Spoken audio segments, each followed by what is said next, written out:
Since the first silent whisperings of celluloid motion pictures, black and white films have been a symphony of light and shadow that have preserved emotion like no other art form before it. The timeless allure of these monochromatic dreamscapes echo and continue to captivate, unwinding the reels of cinematic history. The absence of color becomes a stark, breathtaking palette for storytelling, and a conduit into myth and legend. A small percentage of passionate and intrepid young filmmakers have continued to embrace and preserve the tradition of black and white cinema by emulating, refining, and inventing new techniques, of conjuring the spirit of nostalgic memories of yesteryear, of vibrant victories, stinging losses, and the very essence of half-remembered dreams. But where there are dreams, there must also be nightmares. The monsters we create to give shape and purpose to the forces of darkness that exist within each one of us, to the unknown horrors that rest in the unexplored corners of our reality and beyond. Alien in their nature, savage, untamed, they beckon the imagination.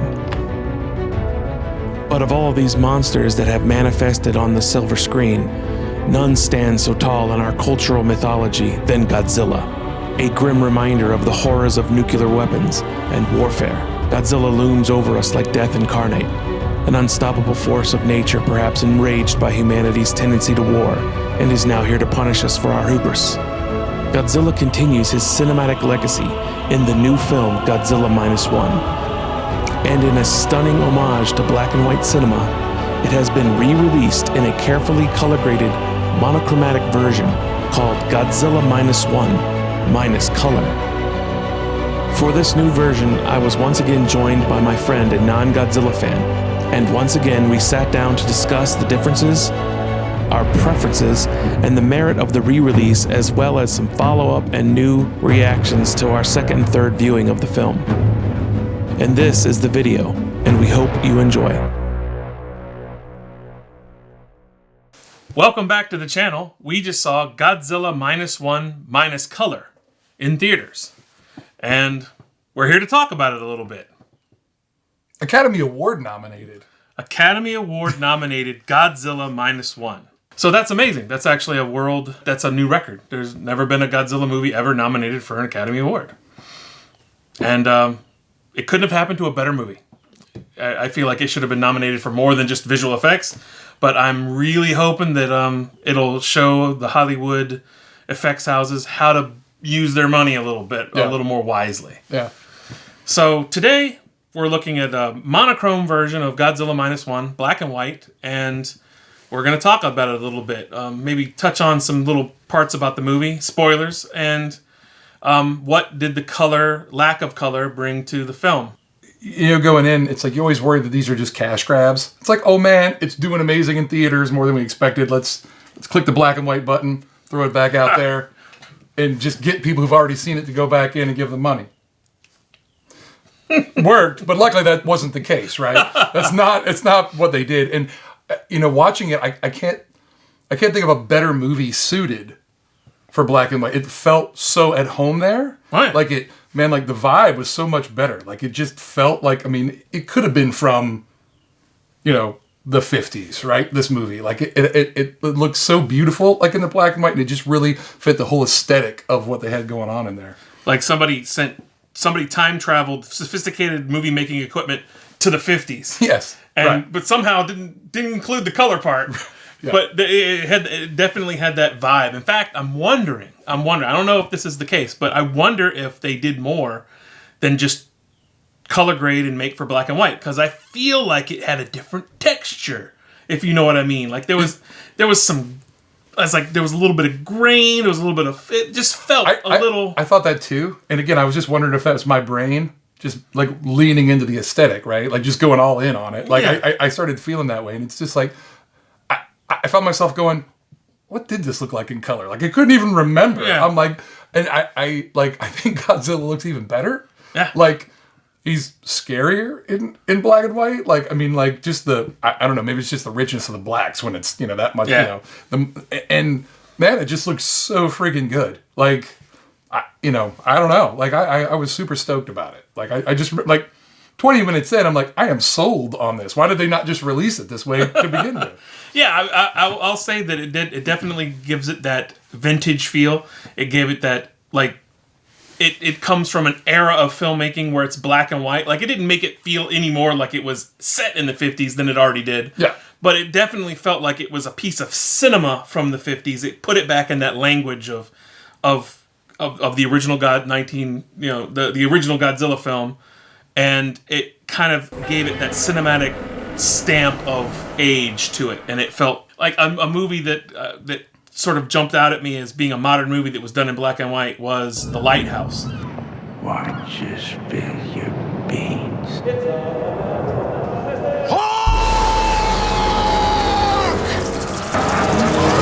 And how effective that was, not only in black and white, but also in the smaller aspect ratio of the.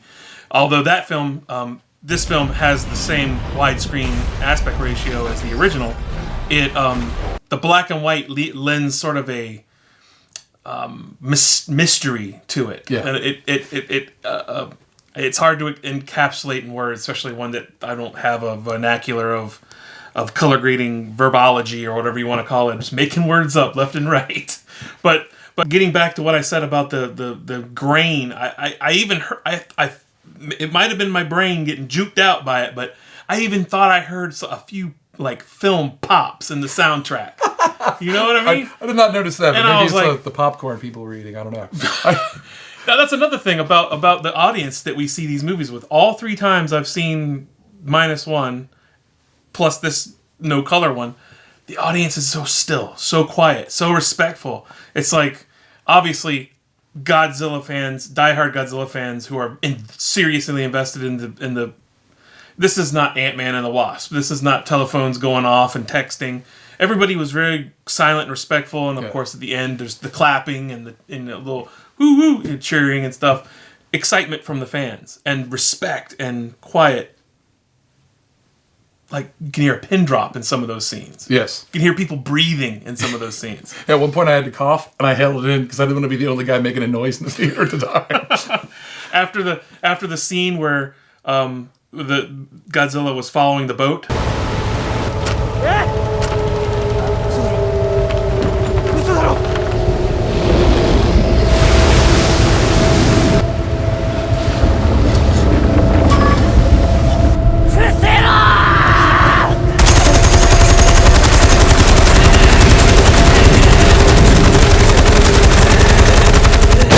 And they blew his face off, and I believe it ends with the main character passing out, as it does every time Godzilla shows up. It always ends with him passing out. Someone over to the down in the seats from me, I heard somebody go, "Whew." Yes, I heard that too. Yeah, for real. So like, somebody cool, was right? holding their breath that whole time, and I was like, "That's kind of cool." Yeah. And I wondered how many of these people that were around us this time were seeing it for the first time in black and white, because there was a lady sitting next to me. And spoilers, of course, at the very end of the movie, when the pilot ejects and we see the parachute, she audibly says, "All right." Like she didn't see it coming. Like he did it. She was like, "All right." She was so happy that he survived. And I was like, cool, I wanted to be like, hey, first time, like obviously she hadn't seen it before, and it made me think this whole time she's been seeing this for the first time in black and white, and I thought that's unique. So, black and white, did it actually make the movie better, or did it make the movie different enough to just sort of like enjoy it in a different way? Oh wow, that's an interesting question, because like I like the look of it better. I think it made the cinematography pop. I think it made the visuals more interesting to me. Mm-hmm. I do have some items that this is only my second time seeing it, so I'm having second view issues at this point, right? Where I'm watching the third act, going, "Oh, this is a little draggy." Like it wasn't like it didn't carry me through as much. It's like we need a little bit of action scene here once they just they talk about the plan to once they, so that's something else. That's just repeat viewings, right? The first time I watched it, I was all in. I'm like, this is just trucking along, right? So I felt some of its gaps this time. It does not change my review or anything like that. But I mean, I think the black and white really just, I just really it gets you more into the vibe, right? Like, I think it's just a vibing kind of thing to me. Like, again, the cinematography just pops. Some of those images just look so striking. When it's just him left after Godzilla, is trashed out right before the black rain falls, and there's the cloud, and it pans up to Godzilla just like looking up. Like that image in black and white to me was just beautiful. I mean, it's like man, I want to just frame that and put it on a wall. Like it just in the black and white, it looked that good to me. I thought it was just. And keep in mind, non-Godzilla fan saying he's going to put Godzilla art up in his house. No, I don't expect that you're going to do it. But to ever get him to say something like that, knowing him for 25, 30 years, and then hearing something like one movie being able to kind of encapsulate that sort of an opinion, that's powerful. Powerful that fans, Godzilla fans are not used to people that aren't Godzilla fans, or even casual Godzilla fans that are like, yeah, Godzilla's not really my bag. I don't really mess with him that much. He's okay.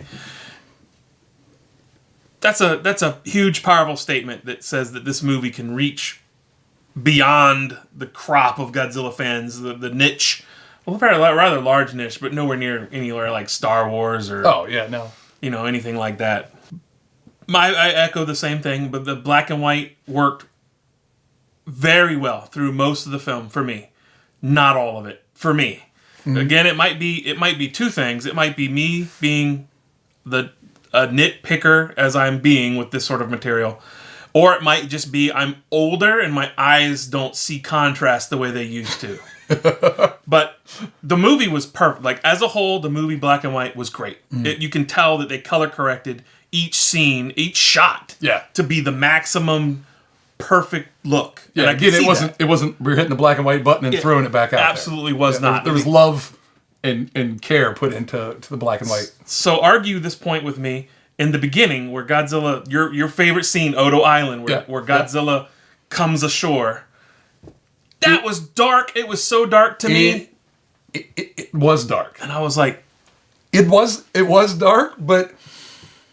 I don't know, though. Like, they're on the beach, they're on the island. That's how dark it would be. Realistic. I thought it was realistic. So, yeah, at first I was like, I thought the same thing. I'm like, it's kind of dark. But I kind of dug that, too, because... Yeah. Because then you're like, what is out there? That? I know what's out there. We've seen it. We know what movie we're in there for. So maybe if someone just, like, traps somebody, puts them in a room, and turns that on, I don't know what it is. Right. I think it's kind of more impactful once he comes up, and it's a little more of a...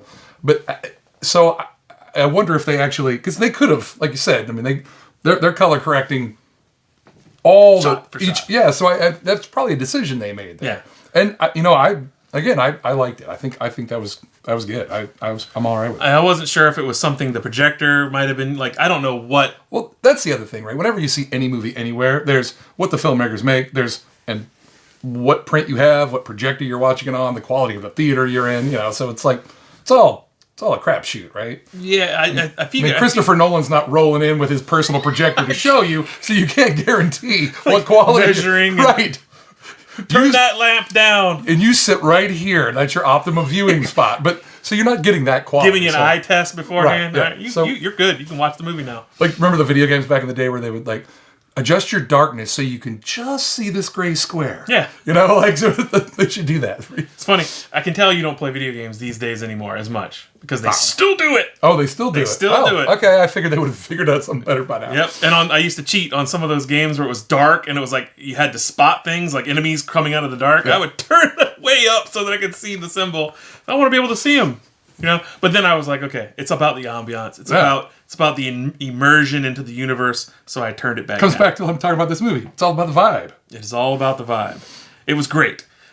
Even that dark part that it was nowhere near. Fans of Godzilla know 2014, the Gareth Edwards picture that you fell asleep in. Some of those, you might not have fallen asleep. There was some scenes that were so dark you might have just thought you were asleep. So that's what it was. You just were like, I'm cozy and sleepy. No, maybe that's it. Other than those Mutos fighting and bashing down buildings, a lot of those scenes were famously dark. Yeah. Dark. And sometimes it was like, what is that?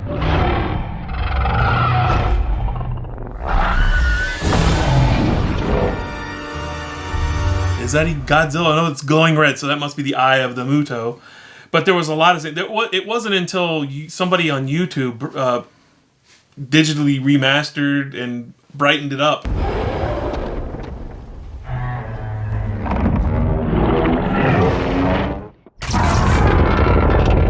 And I was like, well, some of the CG in 2014 was actually really on point.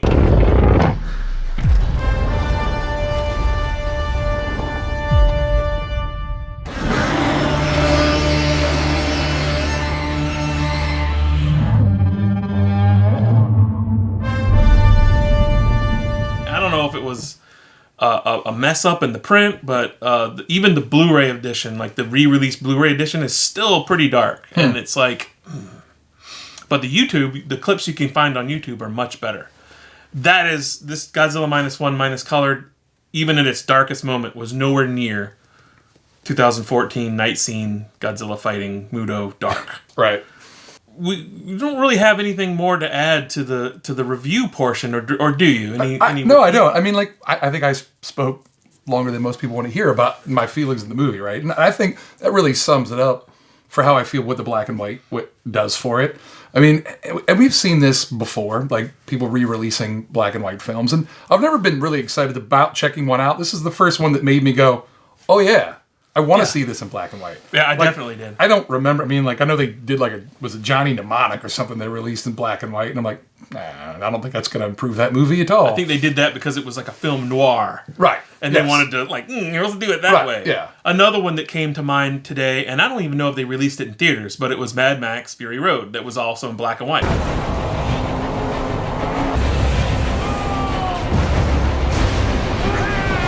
Yeah, they call it the black and chrome edition. Yeah. Yeah. Oh, what a day! What a lovely day! Yeah, and I don't think I saw that until it was packaged with my Blu-ray, and I just like watched it, and it was like...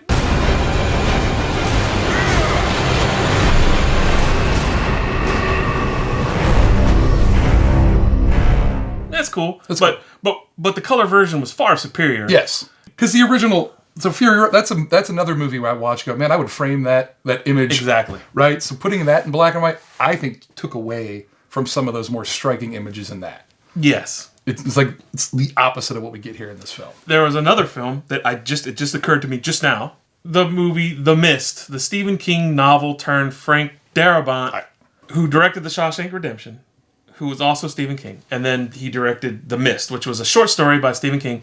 They had a black and white version of that. And I don't even know why. It wasn't really a 50s film, but it did. At its heart, it kind of did feel like a 50s sci-fi horror in a way. What's going on? It's death.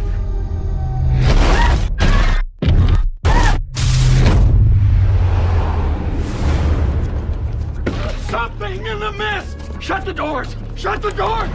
It was really good. I wouldn't say that it was better than the color version, but I'm just looking at all and I don't believe that was released as a film in the theaters either. I had no idea that they even had that. A lot of these are packaged with the Blu-ray, and I couldn't tell you whether they were color corrected or not. I feel like somebody like that director, Darabont, would probably be like, yeah, I want it to... He obviously did that for a reason. Hi, this is Frank Darabont. Welcome to the black and white version of The Mist. He obviously had a reason why he wanted to release it in black and white. They wouldn't just, hey, let's make it black and white. I always had it in mind, actually, to want to do The Mist in black and white, because there's something about Stephen King's story that's a bit of a throwback. When he was writing the story, conceiving the story, he was inspired by those old, grainy black and white Burt I. Gordon monster movies of his youth. However, I will say that going towards the end of the movie, remember the end, spoilers, big time spoilers, when we find out that the wife character was in the bed and we see the black lines on her neck, for the first time, clearly I saw the contrast between the black veins and the white skin, and it was animated. It was moving. Yeah. It was like pulsing, and it was like... It did seem that way to me as well. It was, and I was like, I didn't really notice that the first 2 color times. I'm sure it was there. I know they didn't change it. They didn't pull a George Lucas. So it goes from that, and then it goes to, you know, whatever bit of Godzilla we're looking at the end of the film, right? Yeah. Where it's also pulsating and growing. Yeah. So it's definitely not radiation Right. poisoning, because radiation poisoning obviously doesn't work like that.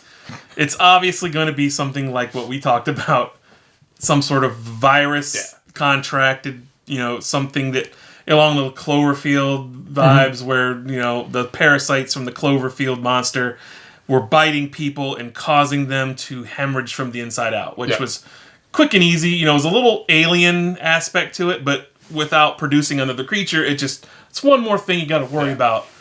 Getting stomped on by a giant monster or buried under debris, but now you got to worry about catching a cold from the damn thing, or, you know, something. So I'm interested, you know, being that's like that's for certain something other than just radiation poisoning or something. That's something nefarious. And how much of that could tie possibly into why she's still alive? Oh yeah. Right? Sure, yeah. Like she's got the Godzilla virus that comes with the Godzilla healing factor now. Yeah, maybe. Right? You know what I mean? Maybe we're gonna have. I mean, you won't be familiar with Godzilla Final Wars, but that movie was like a cross between the X-Men and Godzilla, where they had all the human characters. A majority of them were mutants. Oh gosh. And they dressed in like X-Men like uniforms. Oh wow. I don't know what made them mutants. They didn't have mutant powers like laser eyes and could fly. But they just could do gymnastics really well. And there was a fight scene between a squad of human characters versus a kaiju, a lobster kaiju that had been in an earlier film. And they were jumping on him and doing flips and shooting him. It's like, to go way back to youth, was it Freddy 3? Where like, the Dream Warriors. The Dream Warriors, where all of a sudden the Freddy movie, like the kids are like getting like powers and fighting back, and it's like, I'm not gonna lie. Movie. As a kid, I was like, yes! It was dope when I was a kid, but now it's like, this is a horror franchise? What's happening right now? Yeah. It's like X-Men versus Freddy, you know? Right, yes, yeah, exactly. I have no worries that this director is going to allow the franchise to go in this direction. Right, yeah. Never. It's not gonna happen. Cut back to, you know, if it does happen, we'll cut back to this and we'll all apologize. But just you. Yeah, just me. I'm not apologizing for your mistake. So that leads me into my last part that I want to talk about. Like, obviously, we've reviewed the movie. We've talked about the black and white, what it adds and what it doesn't. Yep. But where do we go from here as a franchise in terms of, you know, it's an Oscar-nominated film now. Yeah. It's made a lot more money worldwide than they ever anticipated it was going to. And the director has gone on to say recently that he wants to continue the film, continue the show with the same characters, which I was like, cool, because I was anticipating that they were going to make a movie set in a different decade up until present day. And I thought, well, maybe they might have some of the same characters aged up, or have, you know, like maybe the little girl would be grown up and she'd be like in her 20s, like in the 60s or 70s. And it would have a, you know, a Showa Godzilla vibe, like maybe some other space monster would come down and fight Godzilla and have a different plot. You know, hopefully this director would make it, the key to this new franchise would be it's a good Godzilla film, and a crazy Godzilla plot would be put perfectly into it. So whether the creatures are coming from the ground or coming from space, or I noticed today that they were talking about collecting Godzilla shards. Yeah. They call it Godzilla shards. In past movies, they've called them Godzilla cells. But they never talked about it this early in a Godzilla encounter. Like it's almost like they're setting up the fact that they could be doing something with Godzilla's DNA, or, you know, maybe that'll come into play with whatever's going on with the wife's character being infected with whatever she has. But I thought, where could they go from here? The original Godzilla movie came out 1954, and then the following year, in 1955, a follow-up Godzilla movie came out called, I think it was called Godzilla Raids Again in Japan. But in what? It's Godzilla Raids Again? Godzilla Raids Again. You know, instead of Godzilla 2. Well, I get it, but I mean, isn't that a Western? Like, somebody rides again? Like, what are they doing? It is. They went straight camp on the title of the very second film. Well, I guess it would be the Americanized version of the sequel. Oh, we're terrible. What the hell? Here's what the real kicker is, dude. Raids Again. They just called it, in America, they called it Gigantus the Fire Monster. And as a child, I saw Gigantus the Fire Monster.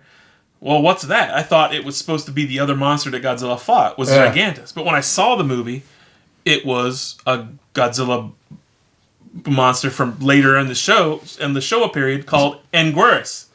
He was like a porcupine-looking monster, like an ankylosaurus with spikes. You've seen him before. Yeah. He was fighting him, and I was like, but they weren't. I don't believe they called him. Well, maybe they did call him Anguirus, but nobody called anything Gigantus. Gigantus was supposed to be what Godzilla was, and I have no idea why they called it Gigantus the Fire Monster. Be that as it may, doesn't matter. Godzilla Raids Again was a sequel that came out a year later. I can't get over this title. Like, I picture him on a horse, like robbing a stagecoach. Like, I don't know what's going on right. That's crazy. Godzilla in the Wild West. Yeah, Raids Again. Okay, sorry. Go ahead. Okay, so it's a unique perspective of somebody who's never heard of it before. It's great. It's great. See, as a kid, you would have said, cool. But you're obviously a grown-up now, and you're like, what the hell is Godzilla Raids Again? Sorry, go ahead. So anyway, Godzilla Raids Again. Also black and white. And this time it was Godzilla fighting a fellow monster in a city. And I don't really remember too much of the plot. It didn't have any characters, or not many characters, returning from the previous Godzilla film.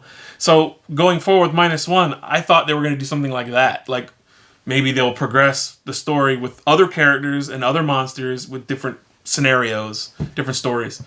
But I'm just not sure anymore, because now he says he wants to continue with these characters. So they're going to have to address her her condition, and like I'm kind of looking forward to seeing what these guys are doing now. Like the crew of the ship. The Doc. Yeah. You know, all these dudes. Doc's my favorite. Yeah, the crazy, man. kind of like Einstein hair. Maybe it's because I'm a bald guy, so maybe I'm a little jealous. But man, I'm for it. I'm just now worried. You always get worried when things make this much money and this successful. Then it becomes, oh, wait a minute, it's time for the studio to get involved because we know what's up. Have you heard? Probably not. Not like you suddenly found it didn't come in on my Godzilla wire, so no. I am your Godzilla wire. Exactly, so I haven't heard yet. The director of Minus One, now appropriately lauded for all his efforts in making this film, recently went to Disney to screen a showing of his film to Disney executives. He was saying how he wanted to direct a Star Wars movie. Like, that's what he wants in his heart to do. He wants to direct a Star Wars movie. And I'm like, you have the credentials to do that. And they might just let you do something like that. Yeah, and it worried me a little bit, because don't take this man away from Oh, well, that's true, right? From Godzilla, because then we're gonna have to deal with someone else coming in to direct Godzilla, and while that's the way of life, you can't just own Godzilla for another 20 years. The man has the right to do other things, but I kind of wanted to at least see him get through maybe a trilogy of films, and then maybe producing some of the other ones, guiding it. Yeah. So that's where I was thinking. I was thinking, where could they go from here? And like, for instance, from a non-Godzilla fan's point of view, I have footprints of other films that I can see it going down. Where would you like? That's the thing. I have no idea where I would like it to go, because I don't know what the possibilities are. I mean, at this point, it could be anything, right? It could be anything. There's a lot of characters to work in to a Godzilla film that they could go with, right? And that's usually what people want to do, right? It's just like you talked about before, right? Let's build our monster Avengers film. Let's get all the guys in here, right? So I mean, that's probably what they're going to do, right? Like I don't know long term, but so I don't know where it goes. I don't know what a Godzilla virus is, right? That makes me nervous for turning it into a Godzilla zombie movie. Like everybody turns into weird little Godzilla creatures. Well, I'm not gonna lie. At least, I mean, that would be a different take. A different take. It's something that a previous Godzilla movie teased a little bit. Yeah. You haven't seen it yet, but Shin Godzilla teased the evolutionary process of Godzilla. And I loved it. I loved that film. And at the very end, there's a tag that's like, oh my, where is this going to go from here? And of course, it went nowhere from here because there's been no Shin Godzilla 2. And, I'm like, that's cool. That's cool. I'm cool with that. Cliffhanger, Twilight Zone ending. Kind of cool for a Godzilla movie. You'll see it one of these days maybe, but I hope that they follow up with this whatever's going on with her neck. I hope they do it that it's not just some write-off thing where they just they have to save her by getting a sample from Godzilla and saving her from Godzilla cancer or something. I'd almost rather it be some sort of virus that affects the population in a mutating sort of way. Yeah. Maybe not in a bad way. Maybe not in a mutant like zombie way, but maybe like a mysterious way. Like don't have it be like a virus that there's good things and bad things that kind of come from it. Maybe it gives them abilities. Maybe it gives them I don't know. I don't want to go into superhero land. I mean, we just talked about this. So now you're already there. Like in the sequel, everyone's got Godzilla powers. I wouldn't want to give any execs. She can shoot like beams out of her mouth, and another guy can just punch through a building. I actually saw some fan art of her in a hospital bed, and it's done sort of in an anime style. And I'm gonna try to find it online and post it with this, and credit where the artist is due. It's kind of interesting, but it's kind of like I don't know if I want it to go that way, but it shows her with her bandages and they're like slipped off her shoulder, and you can see little blue like spines kind of growing out of her wound, and her eye is peeking out from the bandage, and it looks like Godzilla's eye in the movie. It's it's like colored like that, yeah, and it's like maybe. And it was a cool piece of art. Like I could see where something like that would be interesting to do visually, but where do you go from there? Yeah, is she going to turn into Godzilla? Is she going to spit fire? Is Godzilla himself just a dinosaur that's infected with some sort of thing that will all then also do this to people? I kind of hope not, and if it is, I hope that they just run with it in a cool way that makes me surprised. That's all we can hope. That's all we can hope. Godzilla Minus One, minus color. I believe it added to the movie. Yes. Personally, I think that I would say that I would prefer the color version, and I don't know why, per se, because I think the black and white version does look classier, more respectful, maybe. Yeah. I don't know why, but I think maybe just because I saw the color version first, and that's just how it is to me. I prefer the color version, but it's not like I'm really glad the black and white version exists because it's like a completely different tone and take on the film. That's what I'm going for. That's my basic review of Godzilla Minus One minus color. Yeah. I think I prefer the black and white though. Maybe I like the classics. That's cool. I don't know. That's cool. I think I just like the visual. I like I just like the vibes. Yeah. So yeah. I completely agree. It really fleshed out a lot of the things that maybe weren't subtle in the color version. Right. And maybe there were a few times where something in the black and white version was lost in, like, especially in the darker tones, but who knows? But maybe by the time this comes out on Blu-ray and 4K, it'll be a little different than seeing it on our screen in the theater, and it'll have a different vibe entirely. Hopefully it comes with the real movie. Together, Because they got me buying two different versions of the movie either way. But hopefully it'll come with it. We'll see though. Okay, well, we're going to wrap this up, I guess. And thanks for watching. This is our second video where we've reviewed a movie. The same movie, so we're not real original. We're only gonna review Godzilla Minus One variations from this point on. Nah, for real. We've gotten a lot of feedback, a lot of surprise feedback. It's kind of nice. It's the second of our videos where we've done it like this, and I feel like we kind of have a unique view between being a Godzilla fan and a non-fan. And fortunately for you, if we keep doing these sorts of things, you're going to have to watch. I feel like fortunately might be a different... What I consider fortunate and what you consider fortunate might be two different things. Maybe. I see me calling you up one day and say, hey, Rick, we're going to do Godzilla 98 review. Nope. I'm all in on Godzilla Raids Again.